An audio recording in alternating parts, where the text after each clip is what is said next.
Well, hi everybody. Welcome to this podcast, and I just want to thank Chris, Sierra Wiley, for being here and taking some time. And Chris, I was just wondering, as we get going, if you could maybe share a little bit about yourself to people who might not know you. Perhaps say something about your own childhood, maybe being a parent, since those are some of the topics we're going to get into. Yeah, sure, Matthew. I'm a pastor. I serve a church in the Pacific Northwest, and I've done a number of things. I've been a real estate investor and a professor of philosophy, and I've written some books and stuff. But in terms of my childhood, I'm I guess right on the borderline between what they call boomer and Xer, I guess. And I grew up in the '60s and '70s, and that was kind of a freaky, weird time. Everybody was seeking, but no one Hmm. was finding, and Hmm. everybody was into themselves, me generation, stuff like that. So I was, uh, raised in the shadow of college campuses. My father worked for the University of Buffalo, and then at Washington U in St. Louis, Missouri, and kind of the ethos of that uh, scene and the time as well really characterized everything that I experienced when I was young. My father got involved in a range of different things and eventually ended up in Church of Scientology, and he's still a Scientologist to this Hmm. day. My mother died young. She was uh, affected in a really negative way, not only by that, but by other things in her life. And anyway, I was pretty much a ward of the state by the time I was 11 and spent some time in foster care. But it was during my childhood, my teen years, that I was befriended by a preacher's kid and hung out with him and went to church because he did, and eventually became a believer that way. And now I'm a 60-year-old guy. I've got 3 adult children, been married 35 plus years, and Wow. happily. And I've got 4 grandchildren.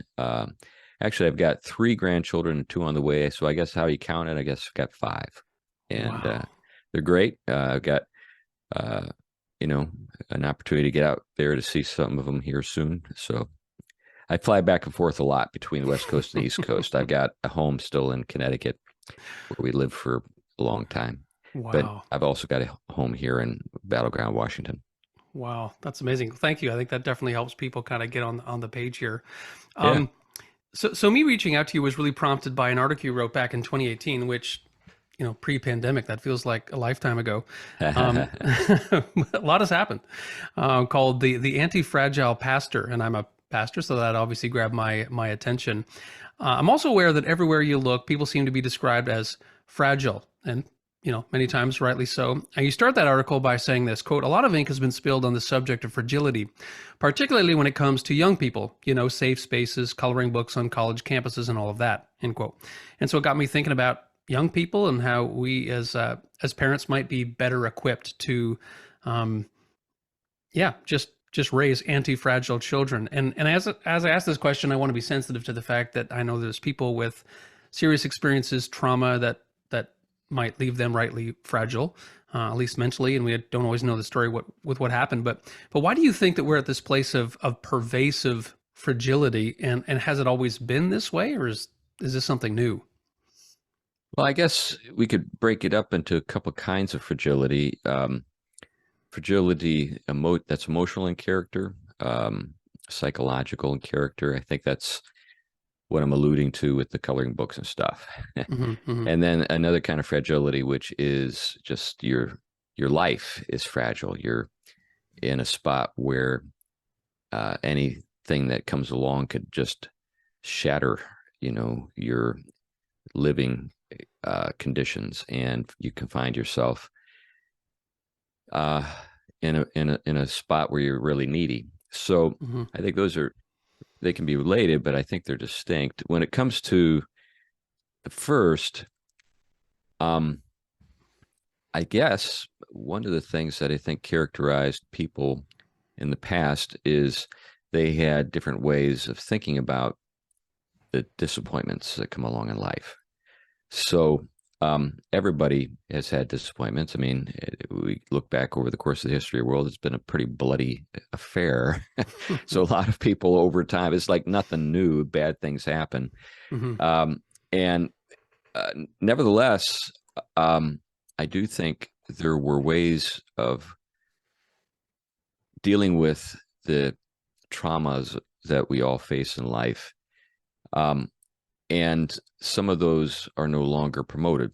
So I think kind of a stoic um, mindset that would steel a person, in such a way that they're resilient, they're able to, deal with, come back from difficulties, doesn't mean they're not affected in a really bad way or have memories that disturb them or whatever. But I think there was a set of expectations that maybe that characterized earlier generations that no longer do.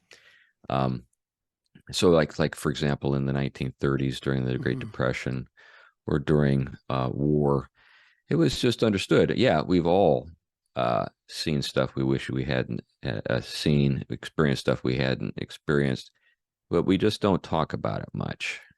Now, those folks were criticized as being sort of maybe callous or unfeeling or denial or whatever, but they generally got along. They kind of kept churning along and doing stuff. They might have had some quirky habits, people in the Depression never throwing things away or stuff like that. But their approach was not to give themselves over to their feelings of, sadness or disappointment or fear or whatever, but to steel themselves. Now, I don't think I know many people, apart from maybe a Jordan Peterson, who says something like that today. It's more or less, give yourself over to those things. So that's one idea. I know for a fact, I've known many people having, being 60 years old, I knew people, who, were alive at the turn of the 20th century, and have memories of those days where there was just, no indoor plumbing or, just all kinds of things that are just impossible for people to imagine today. And there were no psychotropic drugs to kind of deaden your feelings. You just kind of dealt with stuff, You sometimes hear people like, my grandparents' generation or something, and they'll be relating a hardship or talking about something, and they'll say something like that. We dealt with it, or we had to march on. You couldn't do anything else. And part of me wonders, okay, is that true, or is that them remembering how they dealt with it years ago or not? And I don't know. But something well, that came let me up. put it this Yeah, way. yeah, Let me yeah. put it this way. I was deserted when I was 11 years old. I was a ward of the state. It doesn't mess me up. There you go. No, why do you think that is? I don't know. I mean, maybe it's just kind of my mental constitution. Maybe again, I tell you this. I'll just let me preface this by saying that I don't talk about this a lot, and it's not as though I've got a personal vendetta or anything, but I just really don't like helping professionals. Just don't. Don't like psychologists. I don't like social workers. And their efforts to help me back in the day were not welcome. I more or less managed my affairs so I'd have as little to do with them as possible. Now, does that mean I'm out to get those folks or anything like that? No, but many of the things that they thought would be helpful for me, I didn't see in the same way. So it gave me kind of a skeptical disposition that I think has been actually very helpful to me over the years. Martin Seligman, talks about, well, this is actually in the Journal of American Medical Association cited a study that showed that how in the 20th century, each generation was 3 times more likely than the previous generation to experience depression. Seligman speculates this is because we've replaced faith in God, church, and community with the self. And the reason I raise this is I just wonder if, as people go through hardship and deal with things, are people less equipped to maybe these days as we get into this highly individualistic time. They don't tend to have supports around them. We might not think of it in that way, but community structures, self, church, all these things around us, which involve people who come alongside, mentors, people to give wisdom and experience and advice, and to be stabilizing factors in your life. Where we're just kind of in a situation now where it's like we're disconnected from those things, and we are just, maybe we're going to a professional or something, but we just don't have the same resources that way. Yeah, I think it makes a lot of sense. I mean, just this last week, the Wall Street Journal published an article on people who are very happy. So you know how those polls are taken. Are you very happy, pretty happy, happy, not happy? You know, that kind of thing. And they discovered that there was a group of people who are just resiliently happy, and the numbers have gone down for the very happy category, but the ones that have retained their very happy, or so that seeing themselves as very happy, tended to be people who believed in God. And that's one of the things that the article brings to the surface. They also tended to be socially connected, as you said. I do think that communication, paradoxically, the electronic devices that we use. So this is marvelous. You know, we have this conversation. Yeah. It's unlikely we'll ever see each other again. I like you, but you're in Canada. You're in a different time zone. Yeah. That's right. So, we have these, attenuated relationships that we can confuse for something more substantial. I think that matters. Yeah, I think that matters a lot. I have a suspicion that we have both overprotected our children in a physical sense, but have under-equipped them mentally and emotionally. I also think we have not stressed a child's useful and necessary purpose. So you talk about usefulness. So speaking about that, you write, we look at a child and say, so long as he's happy, that's all that matters. Not accounting for usefulness in our account of happiness. Perhaps this is one of the reasons that our children disappoint us. We expect them to pursue their passions, to develop their gifts, yada, yada, yada, but we don't give them anything worth caring about. And so they shrug and they say, who cares? And why should they care? And why should we be disappointed when they don't amount to anything? We preach to them a gospel of happiness, implying without meaning to that they have nothing to contribute to either a household or the world at large, so they end up worthless and miserable, end quote. So you really just kind of state it like it is. How specifically does a child's usefulness, I want to focus in on this idea of usefulness because I really appreciated that point. I've thought about it a lot. How specifically does a child's usefulness in a household make them less fragile? Well, I think a child who sees himself or herself as useful has a validation just through the work that it's performed, as opposed to whether or not it's appreciated. So, let's say you're going over to mow grandma's yard. Mm-hmm. When you're done, grandma may not give you all of the praise you think you deserve, but you can look at the yard mm-hmm. and say it's different now. It's actually straight lines look better. Nice. Yeah. Looks a lot better than it did. So your sense of self is tied to your performance, and that's, I think, something that unfortunately has been devalued. In the cult of self-esteem, everybody's supposed to be equally happy with themselves regardless of their performance. Right. So you see it in like Little League and stuff like that. Everyone gets a medal, sort of thing. Yeah, I remember I was sort of on the front end of that. My kids were in T-ball when that was just kind of getting going, and I remember I had this really fun experience. I was a T-ball coach, and God bless you. Yeah, that's right. Now my oldest son was a very gifted baseball player and ended up eventually playing for the town traveling team, and I got to see all that happen. It was very enjoyable. But we were just new to this town. It was on Cape Cod. We were just new, and so we didn't know anything yet about how to sign up for the town Little League and anything like that. So we signed up late. So Cape Cod's a fascinating place because it's essentially three communities. You got the tourists who come and go. You got the long-term residents who break up into two categories: wealthy retirees and the people who actually run stuff and actually do stuff. And the people who actually do stuff tend to have a much more blue-collar, old Cape family kind of outlook.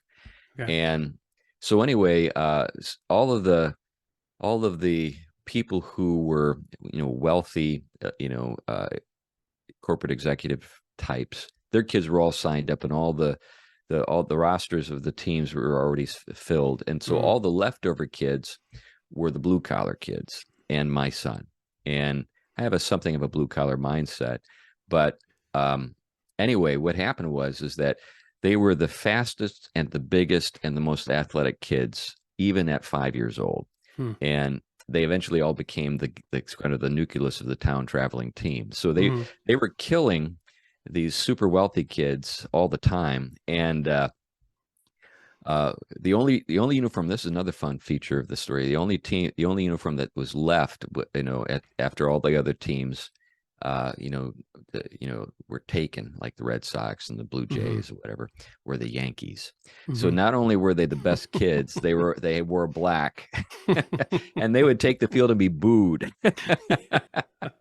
But anyway, I remember one time at one of the games, one of the kids said to me, "Hey, Mr. Wiley, we're winning 15-0." So I gave the standard line, well, we're not supposed to keep score, but they kept score, even though they were 5 years old, they kept score, and they would kill other teams like 30-0.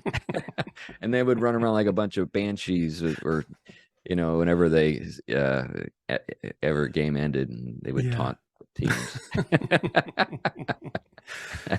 That sense of usefulness. And I think that as Christians too, we can like, we have a value, we value, are made in the image of God. But and also kind of a focus, an evangelical focus on, you were saved by God's grace through faith. And we can almost be a bit tentative around the sense that you might feel better for having earned anything. We don't want to confuse that you've maybe earned your salvation, because you haven't. It's a free gift in Christ. But there can be this sense that, we want to be very clear that those, what you're doing and stuff isn't connected to that value. But when you do things and contribute, you do feel valuable. That's a legitimate category. So let's think about some of the politically incorrect parables. The talents. Okay, 5-talent guy, 2-talent guy, 1-talent guy. Don't you feel terrible for 1-talent guy? Even 1-talent guy's one talent is taken away at the end and given to 5-talent guy. What in the world is going on with that? To those who have, more will be given. Hey, this isn't nice. This isn't fair. This isn't equitable. Well, hey, guess what? 5-talent guy really knows how to handle those talents. And the master is pleased, and guess who the master is in the story? So there are stories like this where we get another side to the story, so to speak, and we downplay it. There really is a place for achievement in the Christian faith, and for applying yourself and even distinguishing yourself. Now, not taking that in the wrong way, when Paul criticize someone who must be first. At the same time, Paul spends, paragraphs, talking about his qualifications. And can you beat that? Okay, how many times was I stoned? How many times have you been stoned? That's the implication, So. And by stoned, you mean rocks were thrown at you. I just need to be clear about that. Okay. That's right, not the other kind. Yeah. Although he did tell Timothy to stop drinking only water. But, you got a challenge of holding these two things in, I think, a fruitful tension. So like when you're dealing with your kids, not every kid's going to be equally good at everything. So my second son was not interested in athletics. And so that became pretty evident. And we said, okay, we're not going to do that. We're going to focus on some other stuff that you are good at. And so, you need to be judicious and just kind of read your kids well. My second son is a really phenomenal welder, and He's a foreman. He's 26 years old, and he already oversees 30 men in a steel firm, fabrication company, big steel firm in the Hartford area. But I could see his gifts as a little guy, Mm-hmm. and I would try to find ways to get those gifts put to use. Mm-hmm. Well, um, one of the really fascinating things, and I'll talk about your books and talk about some of the links on the website at the end. The household and the war for the cosmos. You talk about how much things have changed in the household since the Industrial Revolution, which I really, I'd read stuff in university and everything, but it wasn't really top of mind for me. But I found that really compelling in how roles in the household have changed. Can you share maybe something of that? Because this idea that really 9 out of 10 homes, most likely everyone was there contributing to the functioning of the household, and it wasn't just like, oh, clean your room, because that is a nice thing for us. We need you. We are a team, and you have a Right. usefulness which contributes to your sense of self and worth and everything. Yeah. Well, that you summed it up very well. Hmm. Basically, before industrialization, households were productive enterprises. Now, obviously, there was subsistence farming. That's the easy one, but it went into the trades, and there are still households that work this way, Hmm. and that's one of the things to keep in mind too. Um, Generally, people who are in the trades, who are self-employed, or small farms, uh, so forth, they still function this way. But it's harder for the rest of us because there are so many other things to do, and much of the work is someplace outside the home. Although Hmm. increasingly, because of developments with information technology, particularly those of us who work primarily with ideas and organizing people and stuff like that, we can operate from home. Um, so for example, in my church, I've got entrepreneurs who are in my church, and one of the businesses is a software company that works entirely from home. So they've got like 30, 40, and maybe even 50 people full time who are all working from home, and each of them have, and the families in my church who are part of this business all have big gardens and stuff like that. Hmm. Um, so I think we're at a point where there's a kind of recovery going on that I think is really healthy. More and more families are trying to bring more stuff back home. Homeschooling being an obvious example. Because when we think about productive households, we're not just thinking about making goods for the market that you can sell. We're Hmm. thinking about even things that are subsistence in character, like educating your own kids, caring for elderly parents, things of that nature. But what happened in the household is when we think about, say, sex roles, they were just very intuitive and natural. It wasn't like people had to police it. There's certain things dad did, certain things mom did, and they made Hmm. tons of sense. And furthermore, our households belong to larger communities where other households operated in much the same way. So even if dad was, say, a blacksmith and my friend's father was a farmer, they still had a lot of things in common with each other, and their mothers, would have lots of things in common with each other, Hmm. mothers in the community. All that's been broken up, and we've divorced work, not just from households, but even from sort of the physical constitution of our bodies. So it becomes harder and harder for men and women to justify sex roles, because at the place of employment where you are, just another gopher in a cubicle. Hmm. you know, the stuff that one person does who is male can be done by another person who's female, and then people who are non-binary, or whatever. In fact, I think that a lot of the gender kind of fluidity that we see in our society today has to do with um, this loss of significance, the sort of intuitive significance that was once just so prevalent in our society for what bodies are for, what men's bodies do, what women's bodies do, Hmm. why you can't expect one one sex to do what the other sex does. Hmm. But now, for a range of reasons, that's no longer the case. But anyway, I've kind of strayed a little bit from the original question, but I think I at least touched on it. Yeah, and so usefulness, and I'm kind of and trying to connect these ideas of usefulness and fragility, because so usefulness in the household contributing, um make that clear to me, how Sure. that kind of helps one be less fragile as a person, kind of in what we're seeing in our modern context. Well, I think it has to do with personal agency. The more competent you are on in a range of matters, the less fragile you are, I think, in every way, Hmm. emotionally and economically and so forth. Probably the best person on this particular matter is a fellow named Matthew B. Crawford. He wrote a book Okay. entitled Shop Class of Soulcraft. Are you familiar with him? No. It's a great book. I recommend it to you and to anyone else who's interested in Okay. exploring this subject. So Crawford is somewhat like me in the sense that his parents were academics. He grew up in Berkeley, California. Um, his parents were hippies, commune people, for goodness sake. Wow. And he's a Christian and a pretty conservative political sort of um, public intellectual. Although I don't think anybody would say he's like a tool of the Republican Party or anything. He's just pretty much a free spirit. But he directly connects personal agency, pretty significantly manual competence Hmm.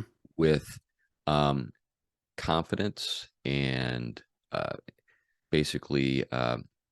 So there's at one point in one of his books, I think it's Shop Class of Soulcraft. He says, "Boasting is for boys. A man doesn't need to boast. A man just sort of who has agency, who is physically competent, Hmm. just simply repairs the light, repairs the car. It Hmm. works now. What else do you need me to say?" Yeah, yeah. And so there's a kind of quiet spirit that you can Yeah, have yeah. because you're the sort of person that other people look to for help. Um, Yeah, that's so good. So, and you can see this even in, high tech. I mean, it's the guy who knows how to fix the computer issue that everybody turns to in time of Hmm. need. Yeah, yeah. So it's not just sort of the manual competence things, but just competence, just being able to handle tasks that need to be done, give you a sense of self that is less, I guess, likely to suffer from Hmm. breakage. Yeah, the person who can get things done. I like connecting those two words, competence and confidence. Yeah. Yeah. Yeah. Um, in your book, The Household and the War for the Cosmos, which I showed a little while ago, you say things are falling apart all around us. The atmosphere of Western culture is poisonous, and it seeps through the cracks and under the door. End quote.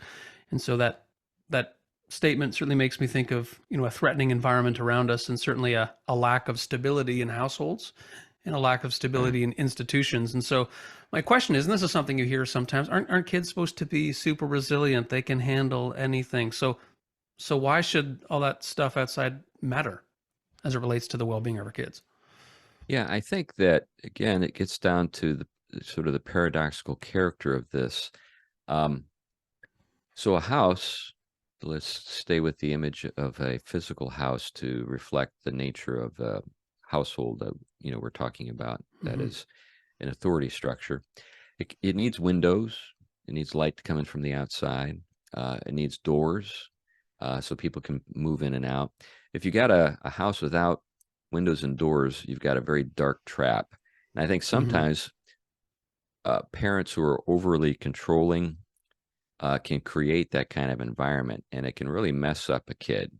There needs to be some ability to close a window, Hmm. shutter it, and that kind of thing. So I'm not saying that just open spaces are great. So you need to have the wisdom as a parent to know when to open the window, when to close it, when to to close the blinds, that kind of thing. We need Hmm. light, we need fresh air, we need to be able to get out, we need to be able to interact with people who are outside our households and do that in constructive ways. And I think if a parent, a father or a mother, is a good student of the children under their care, then they're going to have a kind of ability to, judge when a child is ready for this or that. So the task as a parent is to raise an adult, not to raise a dependent. So at some point, Hmm. even though you want to have, I think they're called uh, dependents on the tax forms. but at the end, they're no longer the dependents. They're, in Right. fact, the Yeah. dependency can shift. In fact, maybe it should. So Hmm. at this point in my life, I'm always calling up my kids, asking, what I should do about a particular thing. Hmm. Hmm. So, when it comes to their areas of knowledge and Yeah. competence, now they still rely on me for stuff, and that's great. But our relationship is very different today than it was when they were small. So, my children have homes of their own. They're married. All of them are married. All of them have Hmm. children, and they're not um, fragile people at all. They've got a great deal of uh, ability to deal with the worlds that they find themselves in, and I'm very proud of Hmm. them. But the relationship has gone to be more of a collegial, almost friendship kind of thing. Although they still respect me very much, they're very um, deferential to me as their father. But I never lord it over them. I'm very happy for that. But I'm Hmm. not always reminding them of my fatherhood. And when you say that you talk about the house and opening the windows and doors, and as a parent when to open something and when to shut something, you're talking about metaphorically about influences coming into Yeah, the life. So isn't the implication there that kids maybe aren't as resilient as we think they are, and we actually are the adults, and we need to exercise discernment and discretion about what is harmful and what is not, and right. when they're ready to go out on their own and when they're not. Yeah, I think there still needs to be that. So I grew up in a world where, helicopter parents didn't even exist. It Right. was wild. I mean, it was, I was just out and about. I mean, I didn't know where I was. I thought the Um, 80s were wild. yeah, I was gone for hours and then, maybe Yeah. my mother worried, but I didn't know, Hmm. that kind of thing. Now, I think there's been a kind of overcompensation um, Hmm. because of that. I think some of those Gen X kids who grew up in that kind of those worlds, went too far the opposite way, and I Hmm. think we're trying to find the right mix. Um, there's the free range parents. I don't know if that's still a term that's used, but they're trying to recover the best part of that kind of open Okay. sort of freedom that kids had in the past. Um, and so I think it's great to have a parent, mother or father to turn to for solace and advice and so forth. But there are still certain things that you need to master. The children need to master themselves. To give you a little example, I remember when my second son was maybe 7, 8. I could tell that he had, um, you know, really good fine motor skills and that he had a gift when it came to making things. So I said, okay, it's time for Gabe to get a pocket knife. Because my wife, it just, he's going to cut himself. It's like, of course he will. That's how you learn it sharp. Yeah. And he would come, his hands would all be, Yeah. covered with cuts and scars and stuff like that. Yeah. And today he's handling, really dangerous things Hmm. every day, you know. Yeah. Um, but it was that, and I asked him about that one time, and he looked back on it, with some fondness, but he also said, yeah, I hurt myself a lot. Hmm. Yeah. you know so there's a sense in which we have to give kids enough space in order to actually develop true competence, and it's impossible for that to happen when everything is like bubble wrapped. Their Hmm. lives are bubble wrapped. Hmm. So again, it's a tough thing. It's a judgment call. I remember Yeah.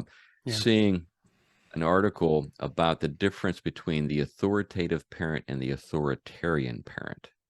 Mm. The authoritative parent is the parent who has an objective of raising an adult, and Hmm. the authoritarian parent is just the compliance parent, do what I say, you Right. know. And sometimes the overly protective parent is somewhat like the authoritarian parent, where it's just all about, the sort of the rules that I've established for you. And there's Right. no like long-term vision for Right. you being a competent person. Hmm. Yeah. Well, that's helpful. Um, I want, in Man of the House, you write, the constitution of your soul will be reflected in the constitution of your house. Could you just maybe comment on that as it relates to parenting? I think it's a really compelling idea, and it kind of just connects to this conversation around household and usefulness, but also, us, the parent, the one Yeah. who is doing the raising.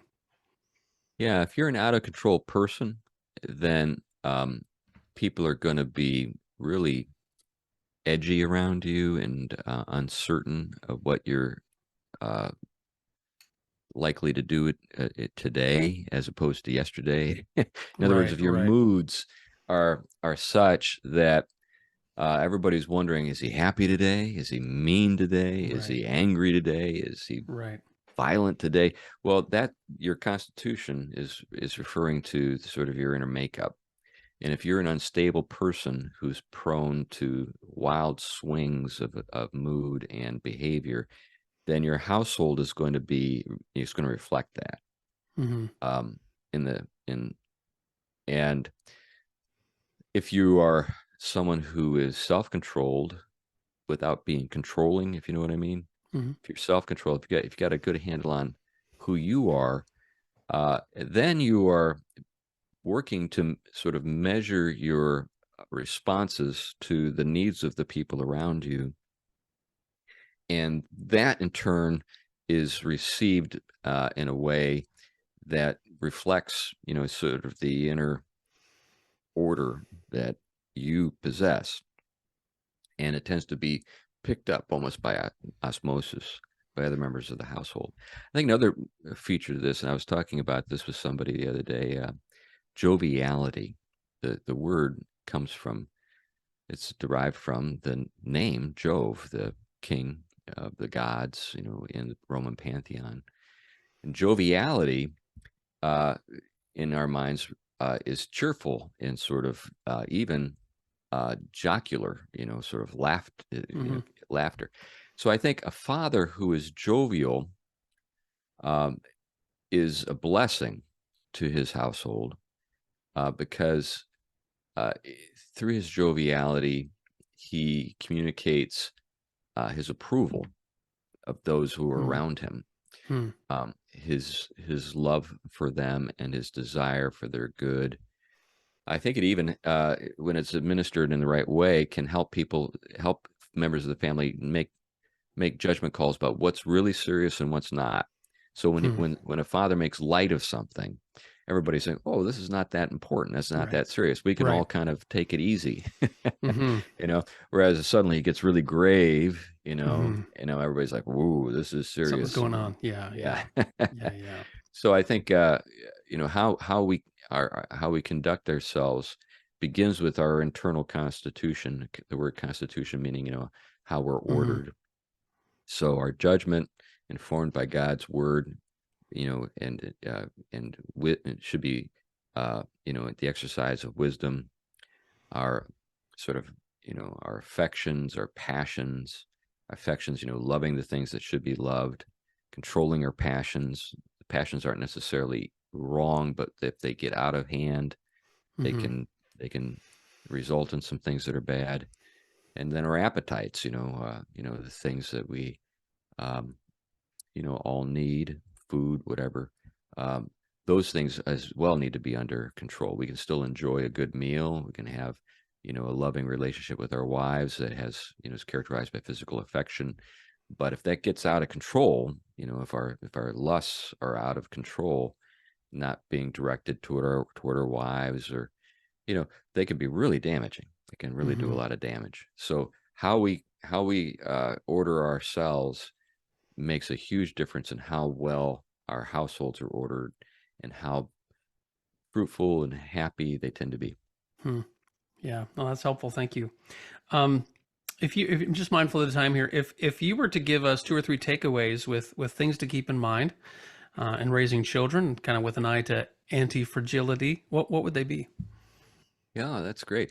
Well, I think what you want is your children to attempt difficult things. So there was a book my oldest son read maybe when he was like 13, 14, and it was, I think, entitled How to Do Hard Things. Mm, And he really took to it. Not, I didn't push it. It wasn't my idea. He just found it on his own. right.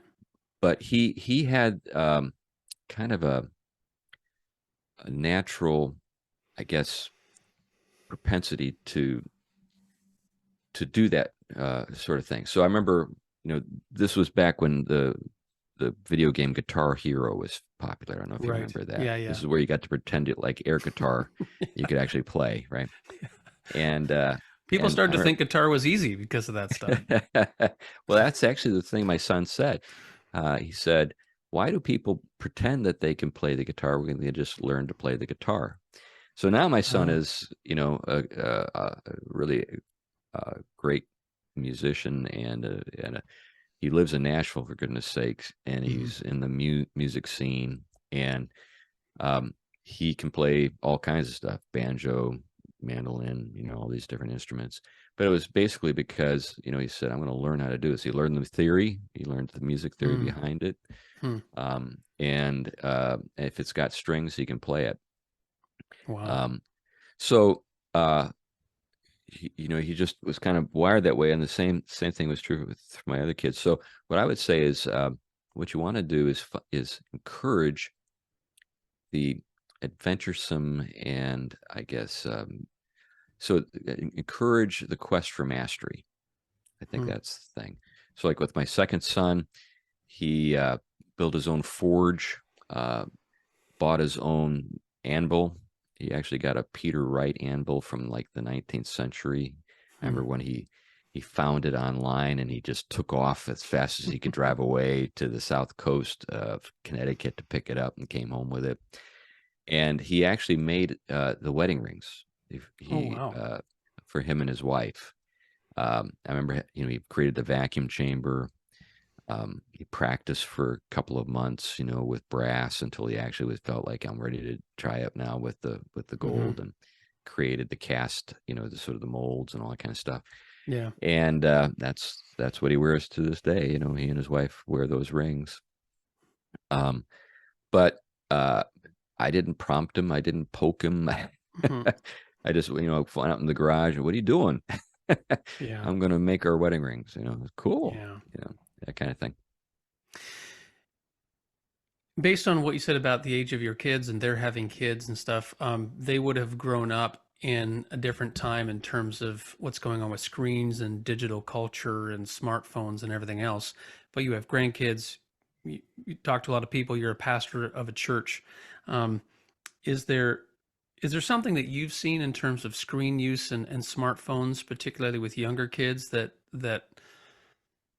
people should not be doing or doing better? Because I feel like it's a whole new thing and people are trying to get their heads around it. No one's really doing a great job. Well, some people are, but most people aren't. Yeah, I think it's very telling that um, Silicon Valley parents don't let their kids spend much time online. Hmm. Um, there was actually some articles that were published maybe a decade ago on that theme. Hmm. Um, so the higher up you are in Silicon Valley, it seems like the less permissive you are as a parent, which Hmm. is something to think That's about. telling. Yeah, yeah. Yeah, it is.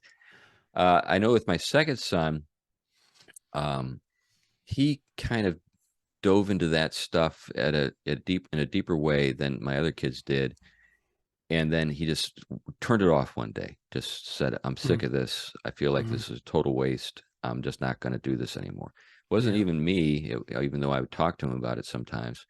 But he just got to the place where he decided, I'm done with it.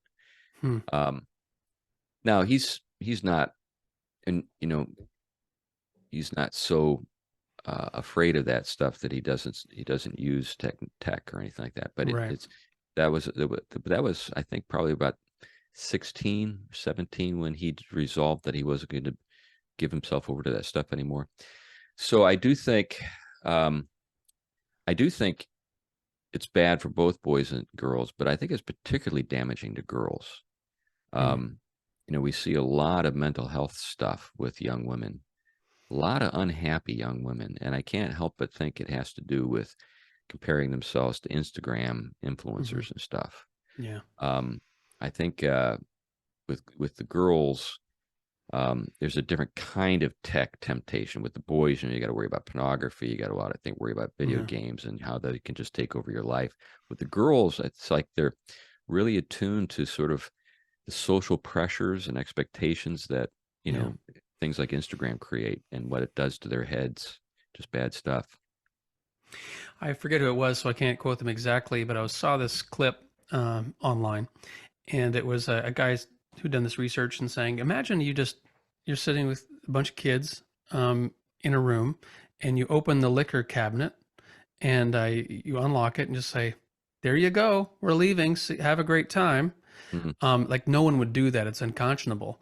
But kind of with unfettered, unrestricted, totally Right. naive, just have at it at the internet, Right. it's worse than that. um and Yeah. kind of I feel like in a decade or maybe less or maybe more, we're going to be looking back and saying, we did what to our kids, we let them do what, and we're dealing with these consequences. But maybe that's another story. But Yeah. And I mm, do think that the challenge is that even with the many helpful tools that you can you know install on your computers and oh yeah, yeah. that kind of stuff, there's ways around, there are workarounds that kids find. Hmm. Um, so I think that the ultimate objective is to develop the inner faculties of the children you're dealing with, and encourage the development of their own character and resources, so that they're going to have to make some judgment calls. Yeah. They're making judgment calls all the time, and they need to make good ones. And even though they may go through episodes where they're struggling with a particular thing, you want them to be capable at some point doing what my second son did and saying, "I said I'm done. Yeah. I'm not going to do this anymore. I know this is not Yeah. going to help me be the kind of man I want to be." And he found the resources, obviously by God's grace, but through just the personal discipline, saying, "I'm done with it." Hmm. Yeah, to have that. Yeah. Yeah. um I want to thank you for your time, for being on here. You're generous with your time on podcasts, including this one. And I've just appreciated your insights from your book and listening to you. The Reformers Bookcast was where I first heard something about you, about the Oh, household, okay. and Yeah. Yeah. started to track stuff down after that. And so I'm going to mention a few things where people can connect with you. And then I'll ask you if there's any future projects you'd like to, or things you're working on that you'd like to tell the listeners or a few viewers about. So Chris's website, crwiley.com. Also, for those of you who are into podcasts, and more of us are, the Theology Pugcast, Glenn Sunshine and Thomas Price are on that with you. And as I mentioned, the book, The Household and the War for the Cosmos, I think this is 2 books ago. And in the House of Tom Bombadil, a novel is out. I haven't read it yet, but I'm looking forward to it. And that's a character from the Lord of the Rings, although he didn't make it into the movie, I don't think, Yeah. the Yeah. movies. But he's in there. But anything else you're working on? And I'll put links to everything like that in the homepage to this episode. But anything else you're working on that you'd like to share with people? Well, sure. I mean, I'm glad that you know mentioned those things. One of the things about Household War for the Cosmos that just kind of blows my mind is how far it's reached, Mm, and who's read it. It's just hmm. completely unexpected. Yeah, that's But great. anyway, yeah. But the other thing, I'm working right now a book on totalitarianism. Hmm. It's the title of the sort of the working title of the book is how to defeat totalitarianism 2.0 in your spare time. Pretty ambitious. But there really is something about our time that is qualitatively different than what we saw in the 30s and the 40s with regard to totalitarianism. Hmm. You've had to deal with it in Canada, but uh, it's a much more, I guess, urbane and nuanced Hmm. totalitarianism Hmm. than the stuff in the past. With a smile. Yeah. Yeah, that's right, Yeah. right. Yeah. Yeah. Um, So there's that. I've been asked to write a book on risk, so I need to actually start that.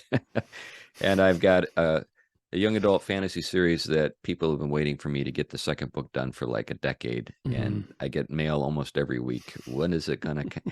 I'm like, well, I agree. I wish I could get it done. That Wow. stuff I'm working on. Yeah, well, that sounds really great. Thank you. Yeah, it's hard to fit stuff in, right? You got a family and pastoring a church and everything else, which is a lot. Yeah, I yeah. The also want to church is mention. growing too. Yeah. Oh yeah, well that's good. That's good. Well, I'm sure they're blessed with solid teaching. I should also mention people, the Household and the War for the Cosmos. That title might seem confusing to you. Just out of context, the subtitle is "Recovering a Christian Vision for the Family." And so, my interest in the household and the functioning, particularly of a Christian household, is really what kind of dropped me here. But there's a quote on the back: "The household is not just a shelter from a war zone; it is the command center from which we launch our attacks." It's this vision of the world with the Christian family at the heart that modern parents desperately need to recover. So that maybe gives you a bit more of an insight. Finally, a quote from that book, a word of hope to end on. "So fight the good fight, go home, build a house, and if you do it the right way, you will give the world a glimpse of things to come." End quote. So thanks so much for your time, Chris. Appreciate it. Yeah, Matthew. Thanks for having me on the show.